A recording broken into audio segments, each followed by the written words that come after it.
Wedding all the lakes already getting the thermite charge down. Is this going to be a quick round? It certainly seems like it. Strix has taken out Bad Karma. Now, with that wall open, the sight lines begin to get even greater, and it's going to work out in favour of Gogs, and I mean, just Gogs in general. I mean, that's a triple kill. Is it going to be even worse? No, it's not. They finally collect their head, but these players have been relegated down to 1.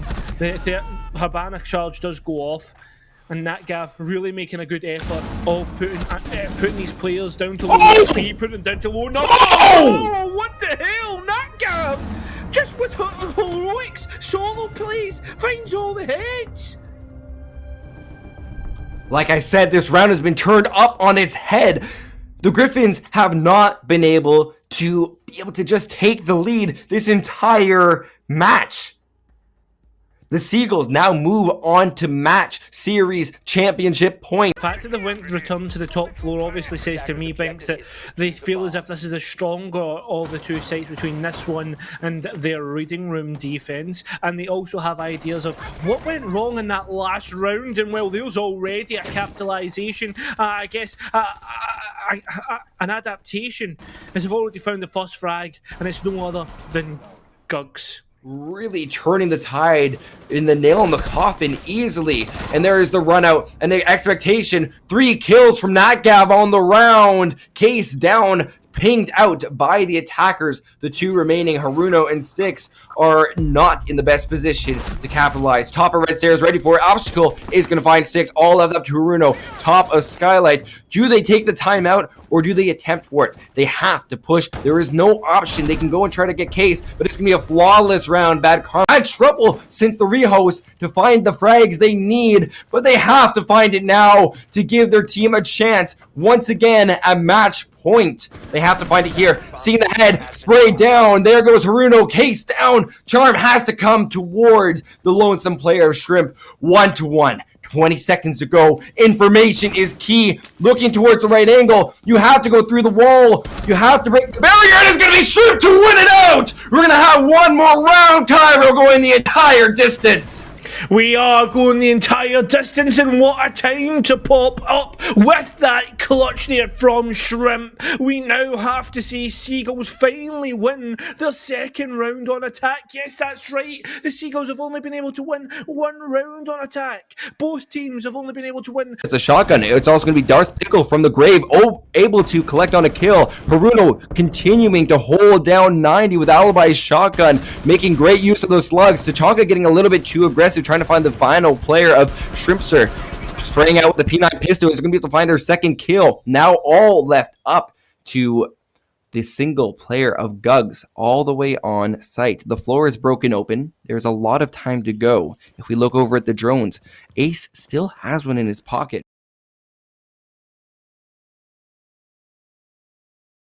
So not going to be too impactful. I think Frost does not work when they have the ability to drone it out.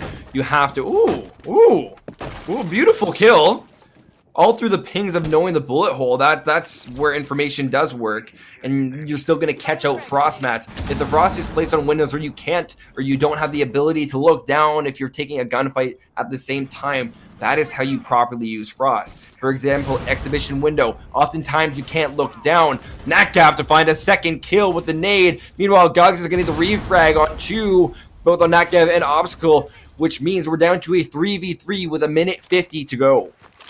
See, this is why I like bringing a second hard breacher on this round, but that is yet to be seen, Cairo, because these players haven't extended nearly enough.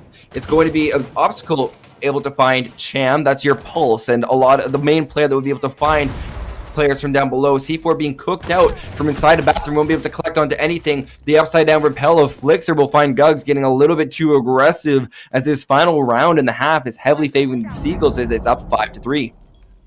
Yeah, it's really turned in towards a deathmatch scenario. The Capcan actually with the shotgun just not ready, not close enough, gets taken out, and while the Seagulls completely pull this round apart, pull their opponents apart, Griffins lose out, and that's extremely unfortunate. And we go even in towards the next half, both teams on equal footing. It's now, I guess, a game of, well, what you can do, I can do better in this next half. Yeah, great learning aspect there from the Seagulls, where they were able to look at a defense or look at how their opponents were playing in previous rounds and continue to learn. Ready. Yes, they have a lot of presence on towards main, which has been great for them, but all the players are slowly coming back and the guns are coming alive. Skirmishes left, right and centre. Can anybody find the mark? Yes, Upskill can. At least there's a trade there. We keep it 4 versus 4, but the chaos continues. Does it even get towards an advantage? No, it doesn't. Not even for a second. Both teams keep keeping it even, and both teams looking to continue to frag out. Nobody has actually got rid of Shrimpster, and now the reinforcements come in. It's looking desperate. It's looking like despair. And just like that, Shrimps will close out the round with Seagulls collecting the first map. Beautiful shot from the smoke to end things off, and what a beautiful elite animation. The Seagulls winning that in a dominant fashion. Very slow first half, but that was not the case throughout. They really picked it up, and on the defensive end, the biggest difference was that they massively set the pace every single. They're flooding, trying to deal with this pesky little blitz. The same blitz play that is making their way towards and will blind out the Legion. Able to find Flixer, swinging back out is going to be the spray of the DMR of NatGav finding 2. Goodbye to the blitz. Ace, Selma breaching charges will also be properly set up. Running down the stairs, Strix is able to catch Capcan of Bad Karma on the rotate, evening things out to a 3-3. But considering who was lost on the attack, losing that ace, they did their job, but was it enough? That's the big question. Was it enough? Most of these engagements and the crucial engagements happening within the first minute between these two teams. Although, actually going the wrong way, the Monty gets taken out, and that's a big loss. That's a lot of pressure gone. And I mean, we're already seeing that as more players begin to fall.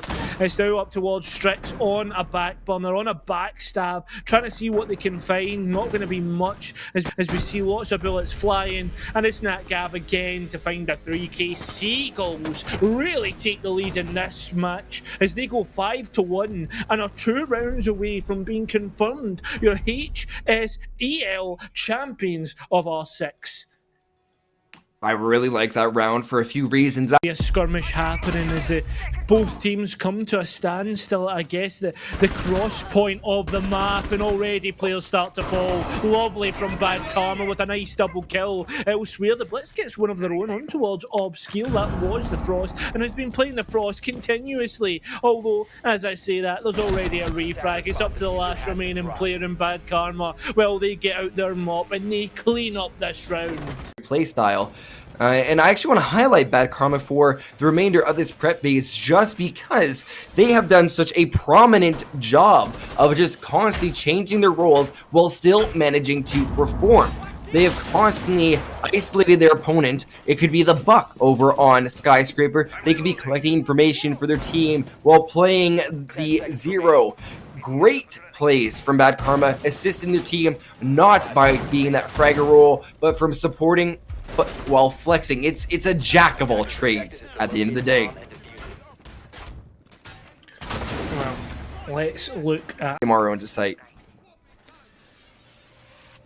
It is not. It's not been, and they've already taken that space as well. That map control gone. There is a player close by on red stairs, so I guess a retake could happen. But they're already looking to get in towards this using the hard breach utility. The can opener is going to be a quick take, and already these players go in and start the guns fragging. Although it's traded out very, very quickly. There's another player close by. Bad Karma trades. The advantage taken, but it's fleeting. These players now in a sense of insecurity, a sense of not knowing what's actually going on. The player's still inside, but pops out and collects a head. There goes Haruna. We're in towards a 3 versus 2. A Dokkaebi call goes out and they're pinging away. Those calls coming through. Gux is retaking the hatch, but well, it's going to be retaken even more by the attackers. It's down to a 2 versus 1. Strix position completely known about, and well, the diffuser, well, it's out Griffins. There's also Echoes, Yokais as well, just pinging away, but that won't help out Obskill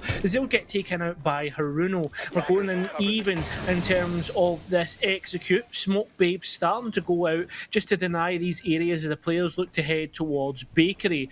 Pings are going out, so these defenders have an idea idea of what's going on. NatGav certainly does, as they spray out Strix. Again, remember they're on very low HP. It won't matter though, because it's Gugs to lose out. Now, the gun's coming alive for these defenders. Another smoke wave just to deny the entry in through main. As they try to vault, Shrimps gets another. It's down to one last remaining player. The time dwindling out. What can they do? Not much. Seagulls will collect their collect the 5th round and their 4th.